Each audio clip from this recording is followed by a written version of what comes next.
Donc, on avait expliqué hier que, en fait, dans la paracha de la semaine, paracha de Matot, on nous parlait des étapes des Bnei Israël pendant qu'ils quittèrent le pays d'Égypte. Et donc, on avait parlé d'étapes au pluriel et on avait posé une question tout de suite à ce sujet. Pourquoi était-il marqué des étapes? Voici les étapes pour leur sortie d'Égypte, alors qu'à partir de la première étape, celle qui les a conduits de Ramsès en Égypte à la frontière de Sukkot, fut suffisant pour qu'ils quittèrent l'Égypte. Donc pourquoi est-ce qu'on rajoute les autres étapes? Les autres étapes ont été donc ultérieures à cette sortie d'Égypte et dès lors, bien sûr, ils étaient déjà sortis. Pourquoi employer encore une fois sortie d'Égypte? De plus, comme on l'avait dit, donc il est important pour nous de comprendre bien quel est le sens de ces 42 étapes qui les conduisirent de l'Égypte en Eretz Israël, le pays bon et large, comme il est dit dans la Torah. Dès lors que la première étape leur avait permis donc d'arriver donc puisque la Torah leur a permis d'arriver donc directement à cette étape, donc il n'y avait plus de nécessité donc de dire qu'il fallait donc sortir. Ça s'appelait plus une sortie d'Égypte, c'était en fait une notion d'une autre notion à laquelle on faisait référence. Et donc cette nouvelle notion, comme on l'a expliqué hier, eh bien, c'était de quitter un endroit donc, qui était l'endroit que l'on avait atteint la veille, parce qu'aujourd'hui, eh bien, nous devions nous élever vers une autre dimension beaucoup plus large, dans laquelle, effectivement, la notion d'hier était encore dans un esprit de limite telle qu'elle était limitée par l'étroitesse d'une sorte d'Égypte dans laquelle nous nous trouvions, bien que nous étions déjà sortis d'Égypte. Donc, il y a plusieurs paliers, tout simplement. La réponse, c'est qu'il y a plusieurs paliers d'étroitesse et de largesse, ce qui appelle, bien évidemment, donc par l'immensité de tous les degrés, donc à nous élever régulièrement, et donc ensuite pour aller d'une étape à l'autre, pour ensuite arriver jusqu'à la dernière étape qui sera avec la venue du Mashiach, ou qu'on l'on appelle l'étape de Yarden Yericho, le Jourdain, traduction littérale, le Jourdain de Jéricho, juste avant de traverser le Jourdain qui se trouve à Jéricho et la rentrée en Eretz Israël. Donc cela sera la dernière donc, de ces 42 étapes qui nous permettront de quitter l'Égypte pour nous rendre dans ce bon pays, bon et large, qui est la terre d'Israël. Eh bien, on avait vu aussi qu'il y avait aussi une dimension donc aussi liée à notre service quotidien, qui est en fait le service renouvelé au quotidien de la prière que nous faisons. Et donc chaque jour, bien que nous disions les mêmes mots, les mêmes phrases, eh bien en réalité, cela vient nous apprendre qu'il y a une notion donc de renouveau, puisque comme il est dit, toi Dieu, tu renouvelles le monde à chaque instant. Et donc la créature que nous étions hier en nous levant au matin n'est plus du tout la même. Et donc, nous devons à nouveau prier et nous préparer donc à cette prière, car la prière n'est pas simplement un moyen de se débarrasser rapidement de phrases toutes faites que l'on répète comme ça, peut-être même machinalement. Elle est en réalité la prière comme une échelle plantée dans la terre dont le sommet doit parvenir jusqu'au ciel. Et elle permet donc à l'homme, à travers ses efforts, de quitter l'étroitesse dans laquelle il se trouve et de connaître la largesse. Donc la prière, comme on le sait, elle-même est composée par une élévation successive, nous permettant de nous libérer donc à chaque fois de la situation que l'on était précédemment. Pour autant, elle n'est suffisante à l'avancement, car l'avancement doit être lui aussi perpétuel, et donc il est nécessaire donc de se préparer à prier. On ne prie pas comme ça simplement, comme dit la Mishnah, nous dit d'abord on doit se préparer, on doit avoir une tête lourde, c'est-à-dire avoir une pensée suffisamment profonde qui nous fait prendre conscience de notre petitesse par rapport à l'immensité de la création tout entière. Et en fait, on se rend compte que l'on va s'adresser à Dieu. Bien sûr, il est évident que quand on prie chez soi à la maison, ce n'est pas la même chose que quand on est dans une synagogue pour prier en minyan. Là, on prend quand même un peu plus l'importance de la chose, d'où l'importance de prier en minyan. Et donc, le simple fait donc de se préparer à prier, même avant même de prononcer les mots de la prière elle-même, uniquement comme par exemple de mettre la ceinture de la prière, eh bien, c'est un moyen de se libérer de toutes les autres préoccupations de la vie et de rechercher donc à travers cette petite préparation une grande finesse et donc de repousser toutes nos limites. Tout ce qu'on vient de dire nous permettra donc de comprendre la partie qui est donc l'affirmation qui a été dite dans la partie révélée de la Torah, qui dit qu'il est nécessaire, avant de faire la prière, par exemple, de faire ses besoins, de se laver les mains, et on peut ainsi se débarrasser de toutes les déjections, de toutes ces saletés, celles qui apparaissent à l'évidence, eh bien, comme le fait de se laver les mains, telles qu'elles sont, nos mains, les mains que l'on voit, et aussi de nous laver de tout ce qui est à l'intérieur de notre corps. Et ensuite, après cela, après, il faudra aussi prier, prononcer les mots de la prière, se libérer donc de l'élévation que l'on avait acquise en se préparant de la prière, mais qui n'est qu'une limite par rapport à un stade plus élevé, et on peut de cette façon parvenir jusqu'à la grande largesse.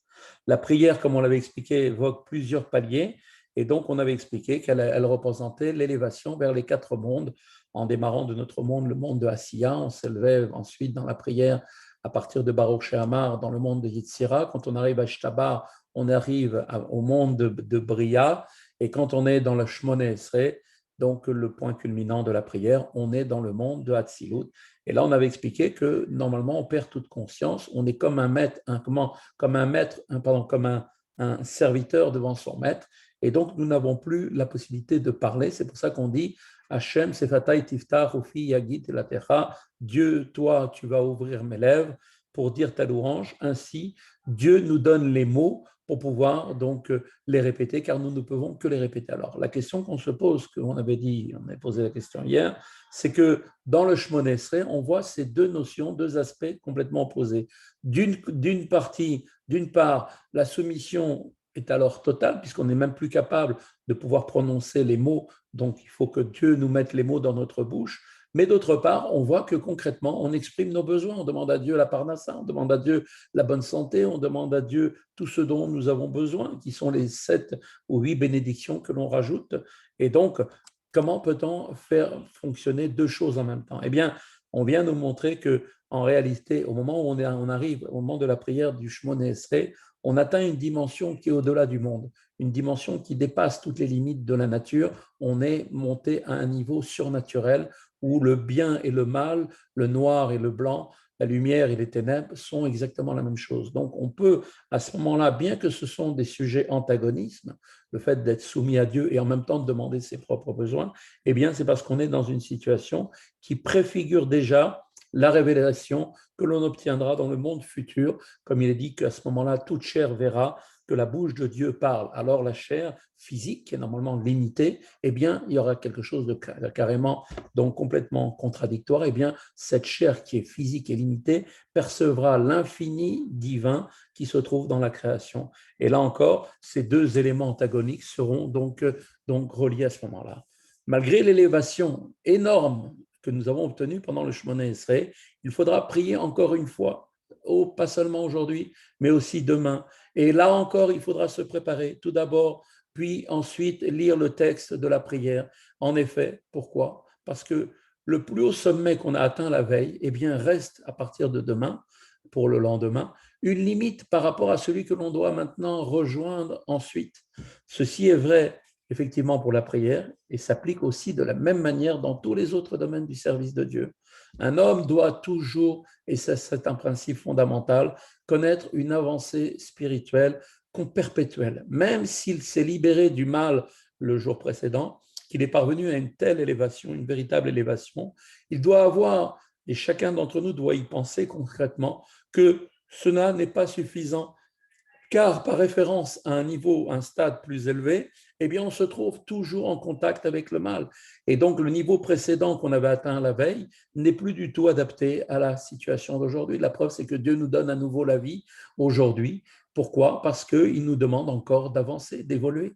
On peut en trouver la preuve, comme on l'avait expliqué par l'enseignement du Baal Shem Tov, que l'on peut voir, le Baal Shem Tov nous dit que quand on voit les défauts chez les autres, en vérité, l'autre est un miroir, puisque à travers l'autre, bien que je le vois chez l'autre, en vérité, je dois penser que ce défaut-là, il est aussi chez moi, et que pour le voir chez moi, du fait que je m'aime tellement, chacun a un égocentrisme très grand pour lui-même, ne va pas voir ses propres fautes, mais va facilement voir les fautes chez les autres. Eh bien, qu'est-ce que Dieu fait? Il te montre les fautes qu'il y a chez les autres, mais en vérité, tu dois comprendre que c'est parce que tu dois aussi réparer ces fautes-là qui sont aussi en toi, car si tu les vois, c'est parce qu'elles sont en toi, car si tu ne les avais pas, tu ne les verrais pas chez eux.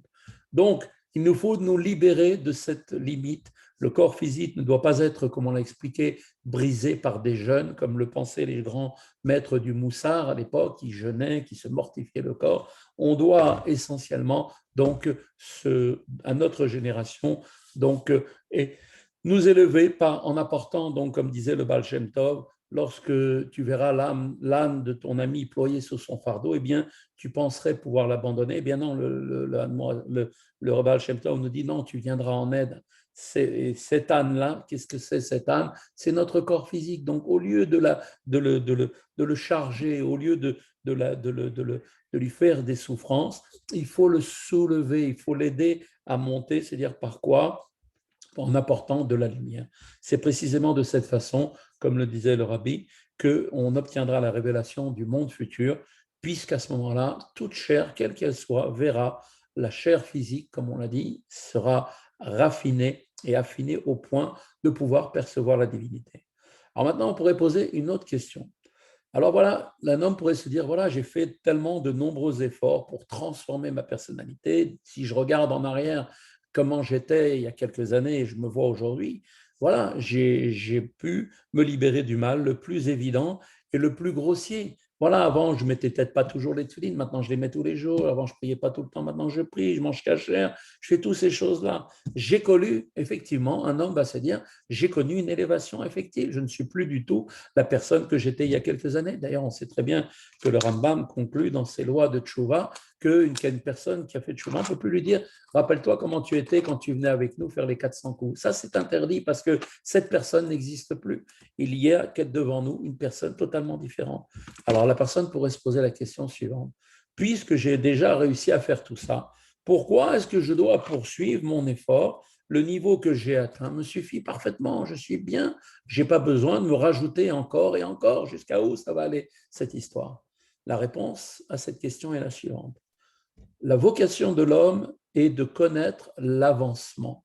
C'est ça le but d'un homme. Le but, c'est de ne pas stagner. Chaque jour que Dieu nous accorde ici-bas doit être rempli. Il doit être rempli par notre intermédiaire. Par quoi? Par des accomplissements qui nous incombent, ainsi qu'il est dit dans la Torah. Des jours ont été créés, Yamim, Barachem, et grâce à Dieu, eh bien sûr, grâce à lui, grâce à ce jour-là, Dieu s'introduit dans chaque jour. On fait venir Dieu chaque jour par notre service dans ce monde. On fait descendre la divinité dans ce monde. Tel est donc l'enseignement que vient nous apporter, nous délivre ces étapes qui sont, comme on l'a vu, de nombreuses étapes qui nous dit pour sortir d'Égypte, parce que en vérité, chacun doit avoir à l'esprit qu'on ne peut jamais, au grand jamais, se satisfaire de ce que nous avons d'ores et déjà accompli et qu'il n'y a pas donc un moment où on se dit, voilà, on est arrivé, on est au stade de se mettre à la retraite. La retraite n'existe pas dans le judaïsme. Ces étapes maintenant nous donnent aussi une grande leçon en sens imposé, au sens opposé. Celui qui se trouve dans la situation la plus basse et la moins enviable, eh bien, lui-même pourrait être complètement découragé. On lui dit non, ne te décourage pas. Pourquoi? Parce que l'effort lui permettra toujours, quel que soit le niveau de son état, de pouvoir se libérer, quel qu'il soit, et d'atteindre aussi par ses efforts la plus grande élévation. Nul ne pourra dire j'ai moi-même une profonde conscience de la bassesse de ma propre situation, mes efforts sont donc inutiles. Ça, personne ne devra le dire, parce que d'abord, on n'a pas le droit de parler en mal sur soi-même, c'est une halakha, c'est interdit. On doit toujours penser positif, et personne ne doit se dire, voilà, je suis tellement bas que ça servira à rien, à quoi servir? En vérité, la leçon qui nous est délivrée par ces étapes nous permettent également de répondre à cette objection. En effet, une seule étape, comme on l'a vu, est suffisante pour quitter l'Égypte et parvenir à un pays bon et large par rapport à la situation que l'on connaît actuellement. Par la suite, on pourra poursuivre l'élévation jusqu'à atteindre les plus hauts sommets. Personne ne doit pas se dire, voilà, j'ai jamais mis les tefilines de ma vie, à quoi ça sert? Non, mets une fois les tefilines. Et ça, que tu as mis les tefilines, va te donner la force ensuite de faire encore et encore et encore d'autres mitzvot. Les Bnei Israël, comme on le dit, étaient rapportés là-bas dans le Midrash, les Bnei Israël en Égypte étaient embourbés dans la 49e porte de l'impureté. Et s'ils étaient restés un instant de plus, ils seraient complètement perdus. C'est pour ça que Dieu lui-même est descendu, les a sauvés, les a tirés de cette gange dans laquelle ils étaient complètement embourbés. Ils vivaient en outre aussi, ces Bnei Israël, avant le don de la Torah, alors qu'une rupture existait à cette époque-là entre la matière et l'esprit, puisque le principe de Matan Torah, ça a été de réunir le haut et le bas. Moshe est monté, Dieu est descendu sur le mont Sinaï, il y a eu contact, et à ce moment-là, le haut et le bas s'est rassemblé. Il y a eu la possibilité de rendre effectivement la matière spirituelle, de la sanctifier, chose qui n'était pas possible avant Matan Torah. Et donc, quand ces Bnei Israël se trouvaient en Égypte, ils étaient avant Matan Torah. Le don de la Torah a donc, comme on l'a expliqué, supprimé la coupure entre le matériel et le spirituel. Bien plus, les chassidim ont en outre la possibilité, nous dit le rabbi, et vous savez qu'on est tous, comme l'a dit le rabbi, des chassidim du rabbi, puisque en fait, même celui qui se l'ignore est un chassid plus profond de lui-même. Et donc, chacun d'entre nous a la possibilité de se lier, nous dit le rabbi, avec mon beau-père, le rabbi, qui lui-même, le rabbi précédent, les attache à l'essence de Dieu. Vous voyez, le rabbi parlait de son beau-père de cette manière, de cette façon très humble. En réalité, on peut nous aussi, Chassidim, penser la même chose pour lui-même. Il est donc certain que chacun, nous dit le rabbi, pourra se libérer de son propre état et parvenir dans un pays bon et large jusqu'au niveau de Yarden Yericho, qui est, comme on l'a dit, la dernière époque, qui est l'époque où il y aura la révélation du Mashiach, qui lui-même apportera la plus grande largesse qui soit. Tout ceci, maintenant, va nous permettre de comprendre pourquoi les sidrotes de Matot et Massaé sont systématiquement lus pendant les 3 semaines qui commémorent le deuil du Beth Amikdash. En effet, on peut comprendre qu'une destruction peut parfois être préalablement nécessaire à la reconstruction d'un plus bel édifice. Ainsi, commentant ce verset, nous dit la Torah, c'est un moment tragique pour Yaakov et il en sera sauvé. Alors le Baal Shem Tov souligne que le moment tragique lui-même, eh bien c'est lui, ce moment-là, qui conduit au salut. Il y a là encore une fois un moyen de réunir, là encore, 2 choses complètement contradictoires et antagonistes. C'est donc pour cela que Matot et Massarai, ces 2 parachiotes, sont dits pendant cette période des 3 semaines. La sidra de Matot évoque précisément cette réunion des éléments antagonistes, comme nous l'avons expliqué par ailleurs, et celle de Massai souligne la nécessité de se libérer de ses propres limites et elle indique que l'on ne doit pas être du tout affecté de quelque manière que ce soit du niveau que l'on a atteint. Bien au contraire, l'épreuve que nous subissons, elle-même cette épreuve, peut provoquer le salut et l'on atteindra grâce à elle, en surmontant cette épreuve, parce que nous en avons les forces, eh bien nous arriverons jusqu'au niveau du Yarden Yericho. En fonction de ce qu'on vient de dire, on peut maintenant comprendre pourquoi ce mois, qui est le mois dans lequel on va rentrer à partir de Shabbat, ce sera Rosh Chodesh Menachem Av. Le mot Menachem est rajouté au mois de Av. Pourquoi? Parce que Menachem signifie en hébreu le consolateur. En effet, tout ce que Dieu accomplit est pour le bien, tout comme l'homme qui gifle son fils parce qu'il veut le corriger. En réalité, il ne le corrige pas, il ne le gifle pas par méchanceté, mais c'est parce qu'il a une bonne intention, il veut le corriger pour l'améliorer dans son comportement. En méditant maintenant à tout cela, on pourra parvenir nous aussi à la conscience qu'il s'agit d'un bien véritable, même si c'est une période de 3 semaines qui est une période difficile, eh bien, en vérité, c'est pour nous dire qu'en vérité, il s'agit d'un bien véritable, tout ça, un bien visible et tangible, bien plus. Celui-ci ne sera pas uniquement une vue simplement intellectuelle de l'esprit, mais on pourra observer tout cela de nos yeux de chair. Ainsi, certains de nos sages Chachamim disaient toujours, cela Gamzu letova, vous connaissez cette phrase, cela est aussi également pour le bien. Ils savaient, ces gens-là, ces grands maîtres, que tout ce que Dieu fait dans ce monde est toujours pour le bien. Ils purent d'ailleurs eux-mêmes le vérifier, qu'il en était effectivement ainsi avec toute l'histoire de Rabbi Akiva et de Ish Gamzu qui ont été voir le César et qui ont eu toute cette histoire avec le coffre de pierres précieuses, etc. Et en fait, ils disaient toujours, toujours que tout ce qui arrivait dans ce monde, eh bien, s'accomplit du verset, comme il est marqué, que le bon Dieu rince les déjections des filles de Sion. Et le Tanya énonce d'ailleurs à ce propos l'image d'un grand roi qui, par amour pour son fils unique, lave personnellement les saletés, les excréments de cet enfant. Pour autant, tout cela peut se réaliser dans la bonté et la miséricorde. Et en effet, aujourd'hui, chacun doit comprendre que même les souffrances qui sont envoyées par Dieu sont elles-mêmes en réalité un bien, parce que Dieu veut notre bien et il veut que l'on soit totalement propre. Et c'est pour ça qu'effectivement, quand on lave, quand on rince, on est obligé de frotter un peu, c'est un peu physique. Mais on peut en outre les recevoir, nous dit le rabbi, malgré tout cela, avec bonté, miséricorde. C'est pour cela que le Tanya dit le Père est plein de miséricorde, juste et bon. C'est également le cas des épreuves auxquelles sont confrontés chacun d'entre nous. Néanmoins, il faut savoir qu'il est essentiel qu'elles se révèlent être un bien visible et tangible pour que le chagrin lui-même devienne lui-même un éclat de joie. Concrètement, c'est donc pour cette raison qu'il est question dans ce verset, voici les étapes des Béné Israël quand ils quittèrent l'Égypte, des étapes au pluriel, bien qu'une seule étape aurait été suffisante pour passer de Ramsès à Sukkot, et par la suite, ils avaient déjà quitté l'Égypte et se trouvaient déjà dans la largesse, et ces 42 étapes supplémentaires les ont conduits vers un pays bon et large.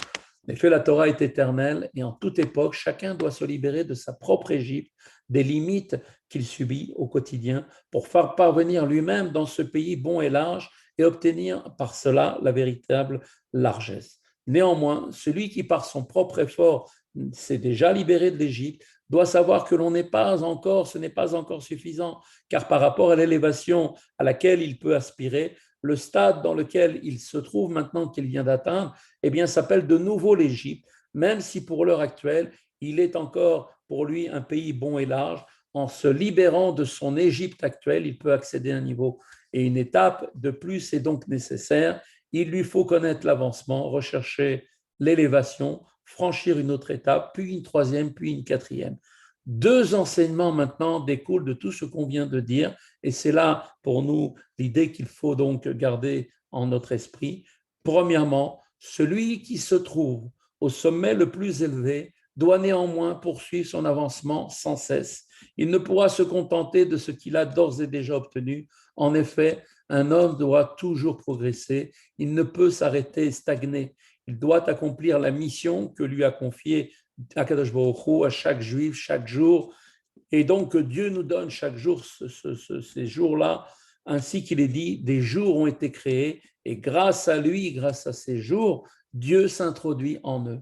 Petit b, deuxième chose, celui qui connaît une situation particulièrement basse ne doit pas, lui, se désespérer, car l'effort peut toujours le conduire vers la situation la plus haute. En pareil cas, on ne doit pas penser, se dire que nos efforts sont inutiles. À quoi ça va servir? En effet, on ne doit surtout pas penser comme ça. Pourquoi? Parce qu'on a vu qu'une seule étape suffit pour parvenir à un pays bon et large par rapport au niveau dans lequel on se trouve aujourd'hui. Ainsi, une fois qu'on aura franchi cette première étape, eh bien, on trouvera toute la force et l'aide nécessaire pour poursuivre notre élévation. Le mot de la fin, à l'époque, les Bnei Israël étaient embourbés dans la 49e porte de l'impureté et la Torah n'avait pas été donnée. Malgré cela, ces étapes les conduisirent en un pays bon et large. Alors si déjà c'était comme ça à ce moment-là, combien plus est-ce le cas aujourd'hui, à l'heure actuelle, pour chacun d'entre nous? Voilà, sur ces belles paroles, à nous de réfléchir à tout cela.